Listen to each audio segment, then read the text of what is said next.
3 all-powerful goddesses built Hyrule, then vanished the moment it was finished. They left behind a relic holding only a sliver of their power and handed the job of guarding their own creation to someone else entirely. Every war, every ruined kingdom, and every life sacrificed since traces back to gods who chose never to come back. The Golden Goddesses. The most powerful beings ever created in this universe used their power exactly once, then left and never came back. That is not a slow myth or a forgotten legend. That is the actual official origin of Hyrule. Din, Nayru, and Furore descended into nothing, into empty chaotic space, and simply built. Din shaped the land with her burning hands. Nayru poured wisdom and law into the world so it would have order instead of collapsing into noise. Furore planted life itself. Every living thing that would ever crawl, fly, or walk across the surface Din made. 3 goddesses, 1 universe, total creative control, and then they left. They didn't stay to rule it, they didn't stay to protect it, they didn't even stay to watch it grow. They packed up their essence, or most of it anyway, and vanished from the world they had just finished building. What they left behind is the strange part. Not a message, not a set of instructions, a relic. A golden object said to contain only a small fragment of who they actually were, capable of granting any wish to whoever holds it with power, wisdom, and courage in perfect balance. Get that balance wrong, and the thing rips itself apart into 3 separate pieces and scatters. The most dangerous object in existence, built by gods who then walked away from it entirely. They didn't even leave a guardian from their own ranks. They handed the job to Hylia, a separate goddess entirely, and made her responsible for defending a universe she didn't build and a relic she didn't create. The architects vanished, the cleanup crew stayed behind. Every civilization that rises in Hyrule ends up worshipping Hylia, not the 3 who actually made the place. That's not a coincidence. That's what happens when your creators are only a rumor and your guardian is the one who actually shows up.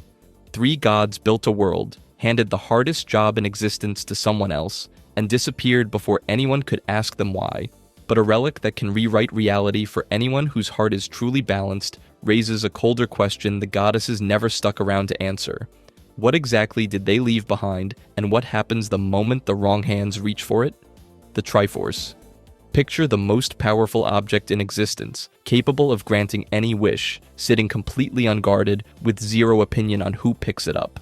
That's not a hypothetical. That's the actual design of the Triforce. 3 golden triangles, forged by the golden goddesses before they packed up and left, each one carrying a literal fragment of divine essence. Power, wisdom, courage. It is, by every canon description, alive with god stuff and dead to morality.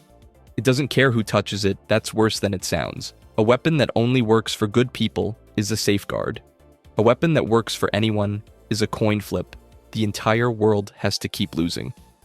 The official framing sounds almost responsible at first. The Triforce grants the wish of whoever holds it, full stop. No test, no gatekeeper, no conscience checking your intentions at the door. It runs on one rule. If your heart isn't balanced across all 3 virtues, the thing rips itself apart. The wielder shatters into 3 pieces, scattered across Hyrule, waiting to be hunted down and reassembled by whoever's fast enough or ruthless enough to do it. Think about who that rule actually punishes. Not the villain reaching for ultimate power, the relic itself, fracturing like a stress response, then leaving the pieces lying around for a hero, a princess, or a warlord to collect. It doesn't stop evil, doesn't. It just makes evil work harder for round 2. And it's not only power being handed out. The Triforce assigns roles: Forger of Strength, Keeper of Knowledge, Juror of Courage. That's not random loot, that's a title system, a divine bureaucracy stamped onto whoever it touches. The gods didn't just leave behind raw force, they left behind a role assignment engine with nobody home to review the applications. Strip away the mysticism, and you're looking at something closer to source code than scripture. A neutral operating system, sitting in the dark, waiting for any sufficiently aligned user to log in and rewrite reality. No firewall, no admin, just permissions granted to whoever qualifies, saint or tyrant, no difference in the eyes of the system. So the abandonment wasn't just walking away and hoping for the best. It was walking away after building the most dangerous object the world has ever seen and leaving the door unlocked. Every girl born to inherit this mess didn't just lose her makers. She lost them to something they'd loaded and left lying on the table. A neutral, all-powerful relic like that can't just sit out in the open. It has to be hidden somewhere, and where the gods actually chose to put it is far too specific, far too deliberate to be an afterthought. The sacred realm. The gods did not hide the most dangerous object in creation. They put it on display and waited to see who would come looking. That is the part that changes everything about the sacred realm. This is not a vault, it is bait. The official framing sounds peaceful enough. The Triforce rests in a place called the Golden Land, sealed away from Hyrule, untouched by mortal hands. Sounds safe. Sounds like the gods did their job and locked the door behind them. The same quiet exit they pulled when they walked away from the world they built. Except the door was never meant to stay shut. The Triforce was placed there specifically to call out to anyone outside, strong enough, greedy enough, or desperate enough to come find it. That is not protection. That is a lure. And the prize waiting on the other side is not just power. Reach the Triforce and you can walk away wearing a cosmic title, Forger of Strength, Keeper of Knowledge, Juror of Courage, roles that sound less like rewards and more like a job posting nobody asked to fill. The gods built a realm, stocked it with the most tempting object imaginable, and left the position open. Here is where the realm stops looking like a vault and starts looking like a mirror. Lore describes what happens when the wrong person gets there first. The land itself responds to whoever claims the Triforce, and if that person is vile, the Golden Land does not stay golden. It curdles into something dark, twisted, reflecting the exact nature of whoever just walked in. Nothing in canon spells out the full mechanics of how or why, but the pattern holds every time it is tested. This is not neutral ground. It is a scale, and it does not lie, so the sacred realm was never a resting place. It was a courtroom the gods built and then refused to preside over. A test with real consequences for a world they had already stopped watching. Somebody still has to answer the summons. Every single person who reaches for that power eventually gets sent. And if a realm can be engineered to test whoever walks through it, generation after generation, then maybe the trial was never meant to end with one winner. Maybe something out there has been making sure the same soul keeps getting called back to try again. The reincarnation cycle. A goddess looked at the end of the world, and her solution was to stop being a goddess. That's not a metaphor. Hylia had power, real power, the kind that could stand toe-to-toe with the Demon King and his armies, and she looked at that power and decided it wasn't enough, so she gave it up entirely. She sealed away her divinity, poured what was left of herself into a mortal body, and was born as a girl who would grow up with zero memory of ever being worshipped as a god. The official version makes this sound noble.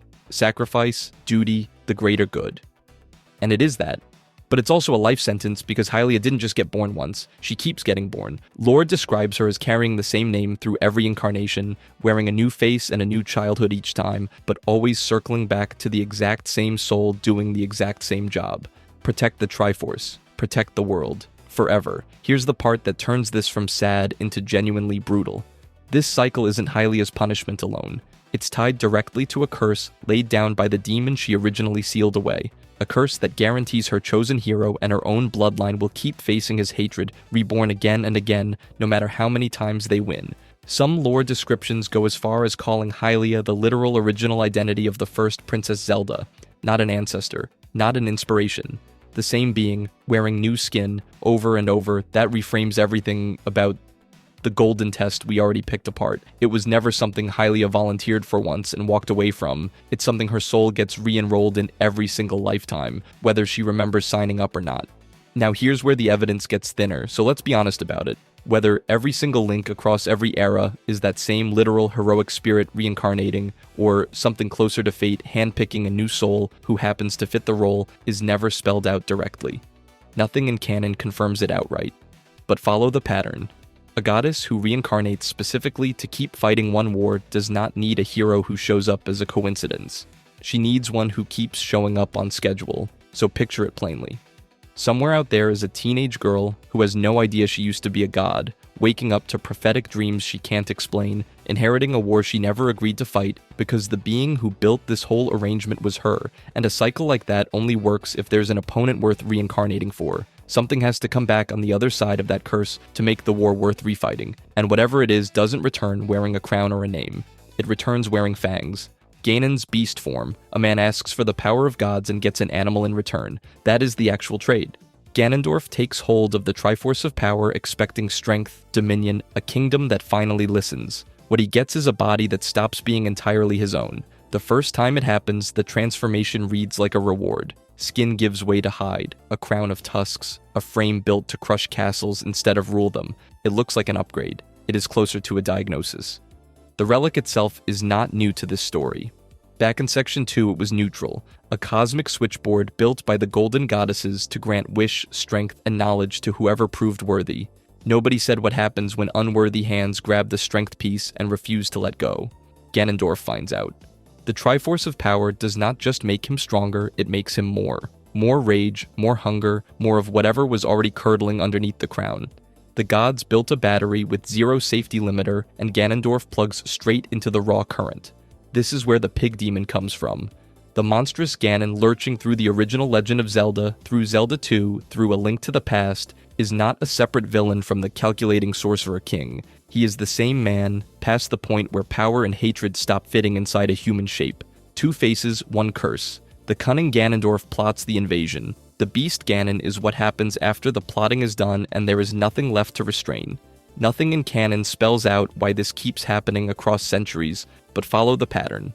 Every era, Demise's hatred finds its way back into Ganondorf, and every era, the same fusion of divine power and demonic fury collapses into the same brutal shape. That is not one monster surviving death after death. That looks like a mold, stamping out fresh incarnations every time the hatred needs a body to wear. The Triforce did not just fail to contain evil, it gave evil a factory setting. And somewhere on the other side of every one of those cycles stands a girl who never asked to be reborn either, picking up a sword her ancestors already died holding. The gods handed out infinite power and zero instructions, then acted surprised when it broke a man into an animal on a loop. That should terrify anyone still trusting the Triforce as some kind of ultimate prize. If a wish-granting relic can rot a person down to their most primal instincts, then everything else this world has taken for granted starts looking a lot less stable, starting with whether anyone still remembers how any of this began in the first place: the Great Flood. When Hyrule finally prayed for a savior, the gods answered with a flood that swallowed the entire kingdom. That is not a metaphor. That is the actual canon origin of the Great Sea. Ganondorf returned, no hero rose to stop him, and the people of Hyrule did the only thing left. They prayed. The response was not a hero. It was not a miracle. It was water, rising over castles, over farmland, over every town that ever depended on those gods for protection, until nothing was left above the surface except mountaintops. Think about what that actually requires. An entire civilization drowned on purpose by the same beings people had spent generations worshipping. The result is the world Wind Waker actually takes place in. Scattered islands where a kingdom used to be. Fishermen who have no idea they are sailing over the roof of a castle. Entire communities rebuilt on peaks that used to be mountains, now the only dry land left in a sea that used to be someone's home. Old Hyrule survives, technically, sealed behind magical barriers deep underwater, preserved like a body in a glass case, instead of a place anyone can actually live. Call it mercy if you want. Some of Hyrule gotta keep existing, just not as Hyrule. Call it something else, and the picture gets uglier. This is the same divine power that built the Triforce, planted a goddess inside a mortal bloodline, and then let Ganon claw his way back into relevance not once, but repeatedly. And when their guardian system finally broke down completely, their solution was not to fix it. It was to erase the board and start over with whoever survived the flooding. Nothing in the game states outright which specific deities pulled the trigger, but follow the pattern the whole series has already shown you. The same architects who vanished after building the Golden Land are the only ones with the power to move an ocean. That is not a coincidence. That is a signature.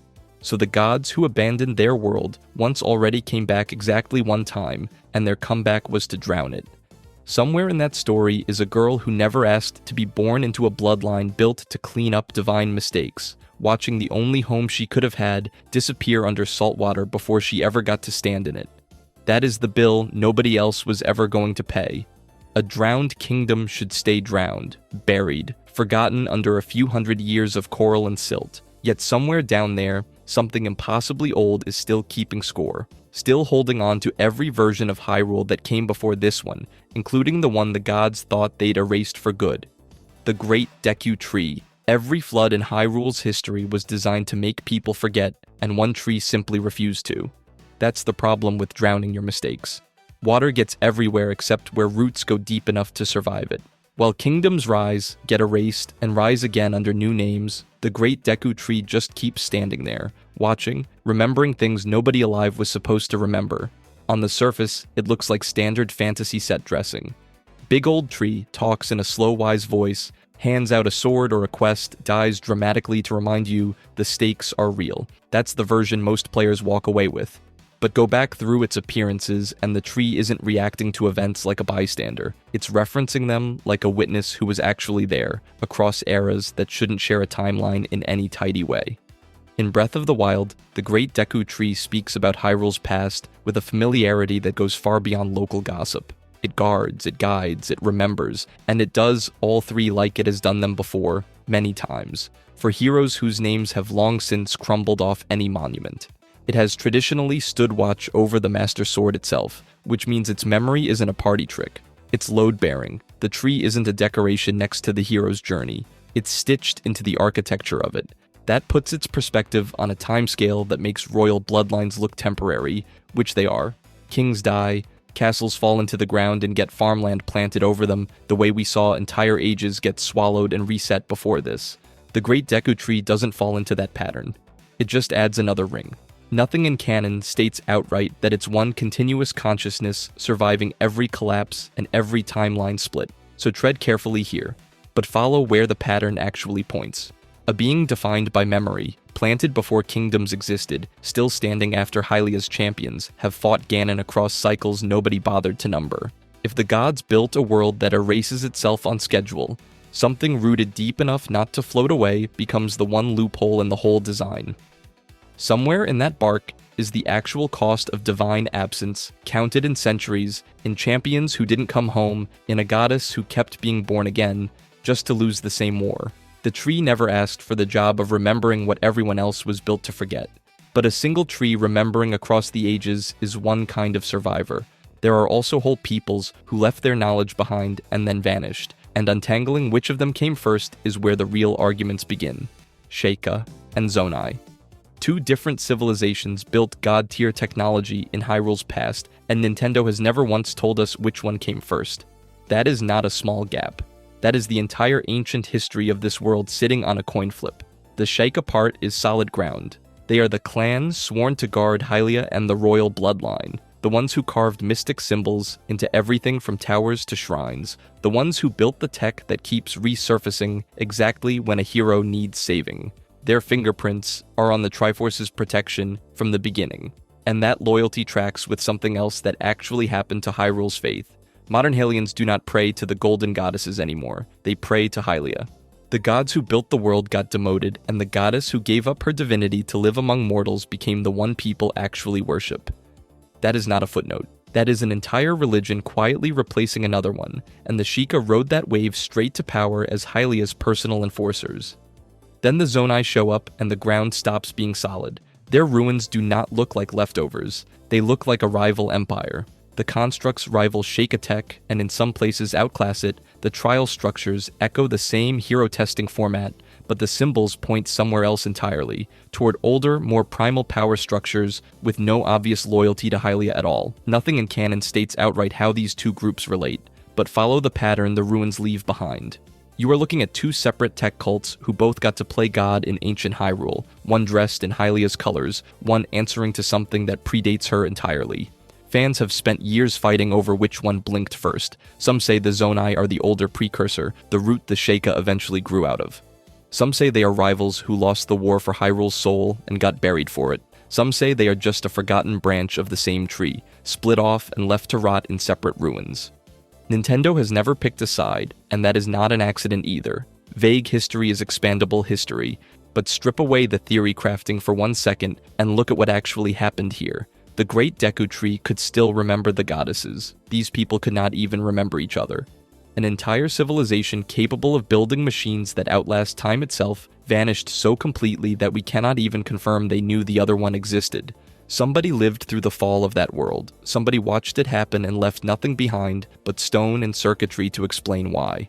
One of these vanished peoples did not even leave that much. No faces carved anywhere, no names, no words, just machines humming in the dark long after the hands that built them were gone. And the longer you stare at what they left, the more it looks less like decay and more like something deliberately erased.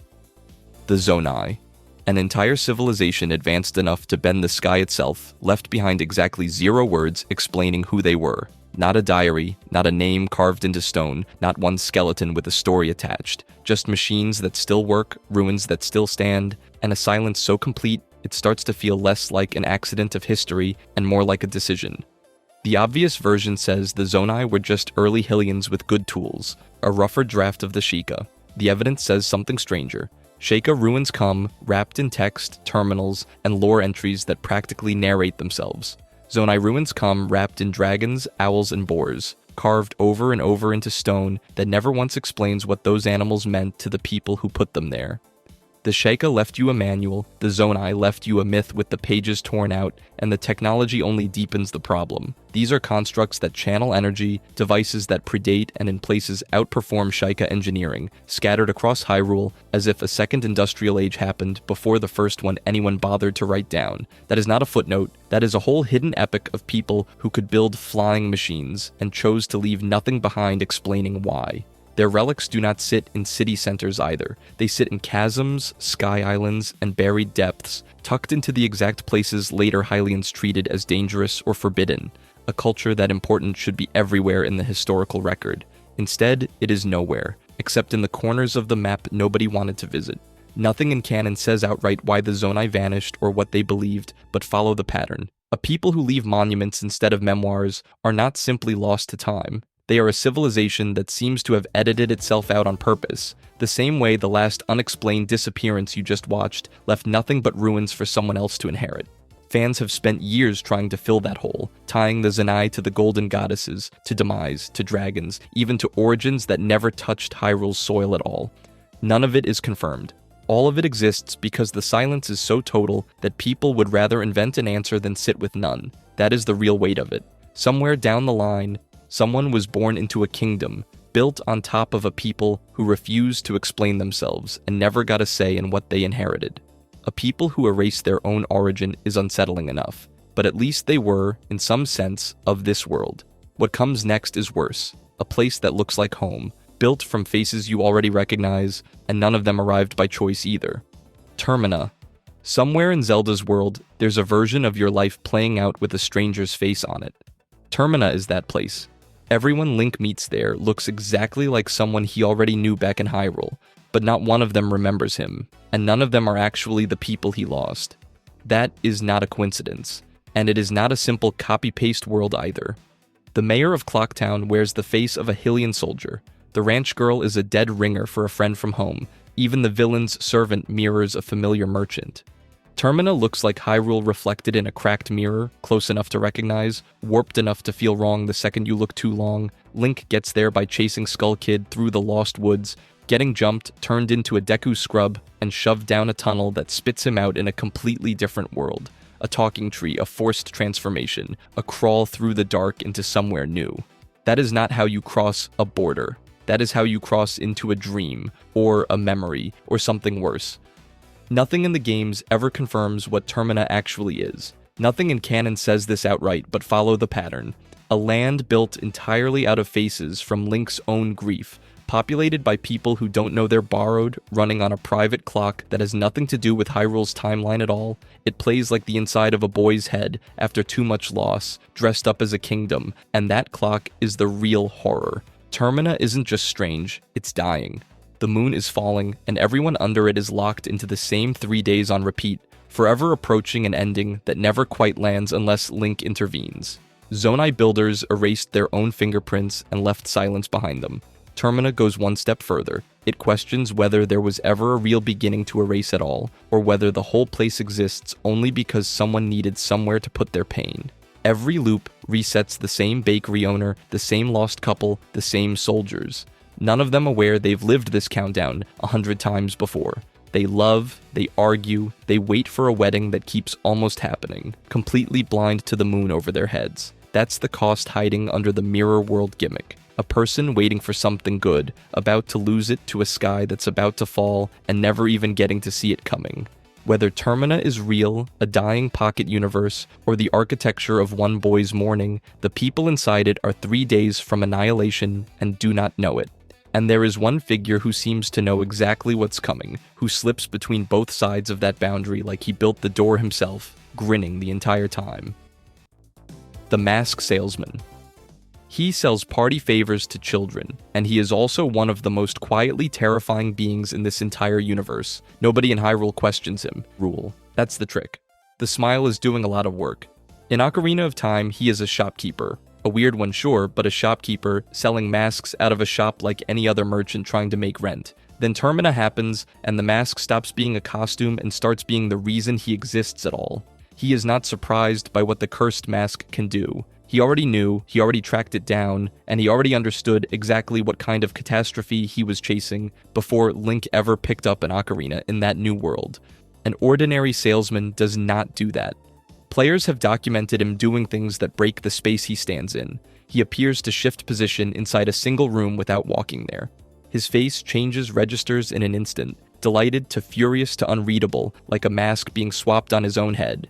He knows details about Link's curse, his transformation, his deadline, without being told a single word of it. Add it up, and you get a man who runs a gift shop and also seems to know the exact mechanics of a world-ending artifact better than the deities who supposedly govern this stuff. He never ages, not across games, not across centuries. He has no listed species, no homeland, no family, no death. He simply exists in Hyrule, then exists in Termina, crossing a boundary between worlds that nearly kills every other traveler who tries it. Nothing in canon states outright what he is, so consider this the honest leap. Follow a figure that fixated, that old, and that unbothered by the rules everyone else dies obeying, and the pattern points somewhere above ordinary. Not confirmed, just the only shape that fits everything he does. That obsession is the real detail worth sitting with. One man, one artifact, decades of pursuit, and never once a reason given. Somebody like that isn't collecting souvenirs. He is guarding something, or hunting something, or maybe just the only one left who still remembers why it matters. The same way this entire saga keeps handing mortals a debt they never signed up for and never gets asked to explain who wrote it. He never answers for any of it. No court to stand in front of, no god to report to, no consequence waiting if he gets it wrong. He simply moves, and the story lets him. Which raises the one question he's never once bothered to address. He hoards the worst mask in this world like it's precious, like it's dangerous, like it's both. But he never says where it came from, or what it was carved to hold before somebody gave it a face. Majora's Mask. The single most dangerous object in the entire series has no maker. No goddess forged it, no demon signed off on it, no temple was built to explain where it came from. That absence should terrify you more than the mask itself. On its own, Majora's Mask can drag the moon out of the sky and crush an entire world underneath it. It can hijack a grieving, angry child like the Skull Kid and turn him into a puppet for its own agenda. It changes shape, changes hosts, and keeps pushing toward annihilation no matter who is wearing it. That is not a cursed object behaving like a tool. That is something behaving like it wants something. Ancient texts inside Termina describe it being used in hexing rituals, the kind of ceremonial magic that implies a whole culture once built around channeling it. Not one crazed sorcerer, a tradition.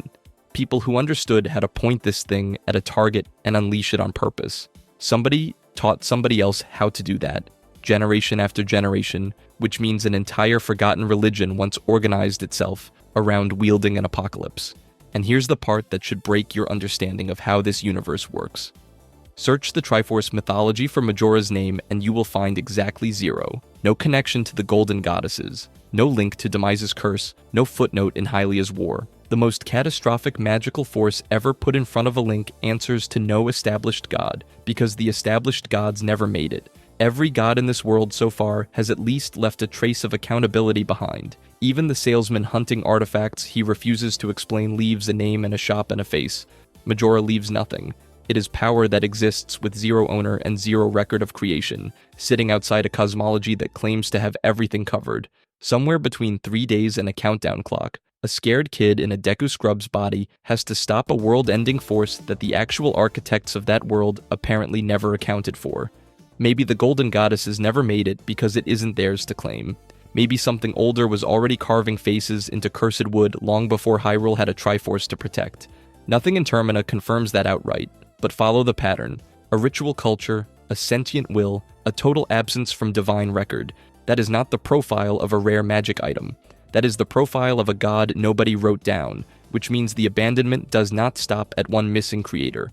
It is baked into the structure itself, because power in this world does not require permission from the pantheon that supposedly holds all of it. If a nameless force can hold godlike power with no maker standing behind it, the opposite mystery is just as unsettling. Somewhere in Hyrule's history, tiny, easily overlooked beings quietly built the very tools that made heroism possible in the first place, then vanished from the story almost entirely. The Picori. Somebody handed Hyrule's first heroes their weapons, and the series never bothered to remember their names. That's not an exaggeration. In the Minish Cap, tiny beings called the Picori, also known as the Minish, descend from the sky and hand out magical gifts to humans, and one of those gifts is the actual sword, the Picori Blade, the weapon that gets forged into the Four-Sword and holds back an ancient evil for generations. A race small enough to hide inside teacups is directly responsible for arming the legend, and that's before you count the other sealing artifacts they empowered along the way. Here's the catch. You only get to meet them if you're a kid. The Picori choose visibility based on innocence, appearing to children and staying invisible to adults who've lost that connection.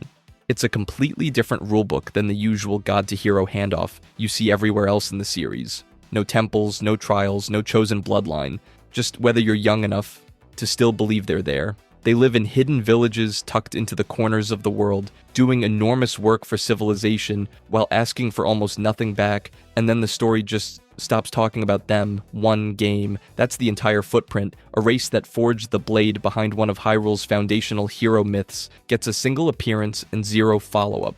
No other title references them. No shrine, no statue, no throwaway line of dialogue acknowledging that the sword in someone's hand exists because a race of invisible 3-inch craftsmen decided humanity was worth saving. Compare that to the ownerless god tech sitting in Termina's moon, technology so old and so powerful that nobody left alive remembers who built it. The Picori are the mirror image of that horror. Instead of power with no maker, you get makers with no memorial. Where they actually came from is the part nobody can answer. Did the golden goddesses spin them into existence the way they spun the world itself? Did Hylia have a hand in it? Or did they simply arise on their own, a magical race that owes nothing to the usual divine hierarchy? The games never say. Some read them as minor divine craftsmen, cousins to fairies, small pieces of a bigger cosmic machine. Others treat them as an entirely separate people whose contributions just got quietly erased from the record, the same way a kid stops seeing them the moment they grow up. Either way, the pattern holds. Help Hyrule enough and Hyrule forgets you existed. Somewhere out there, a race of tiny sky-descended benefactors is still owed a thank you that's never coming. But that kind of quiet erasure is almost gentle compared to what happens when the gods don't just forget a people. They lift an entire population into the clouds to save them from annihilation, and then the story walks away without ever telling you what became of them down here. Skyloft's people. An entire civilization got lifted into the clouds to survive a war they never fought, and then the story just let them go. That is not a small miracle. That is a goddess ripping a chunk of humanity off the surface of the world and hiding them above the weather so demise couldn't reach them. Once you actually sit with that image, the size of the favor starts looking a lot heavier than the fairy tale version everyone remembers. In Skyward Sword, the people of Skyloft live above the clouds, worshipping a figure they call simply the goddess. They have festivals for her, statues of her, a whole culture built around her protection. They do not know her name is Hylia. They do not know about a Triforce, a war on the surface, or 3 golden deities who supposedly built their entire world. Their religion is not a full history. It is a curated fragment, handed down by someone who clearly decided how much truth these people were allowed to carry and how much they never would be. That someone was Hylia herself. She sealed the surface, sealed the Triforce away with it, and relocated part of humanity into the sky as a deliberate refuge against Demise's threat. This was not an accident of geography, it was a rescue operation, engineered by a being who was actively burning through her own divinity to make it work. Skyloft exists because a goddess decided these specific people were worth saving and worth lying to, so they would never have to understand exactly what they survived, and then the payoff for that sacrifice is silence. After the events of Skyward Sword, the sky returns to the surface, at least in theory. Whether Skyloftians merge back into the broader Hylian population or persist as their own distinct people is never actually shown. no epilogue, no census, no confirmation either way.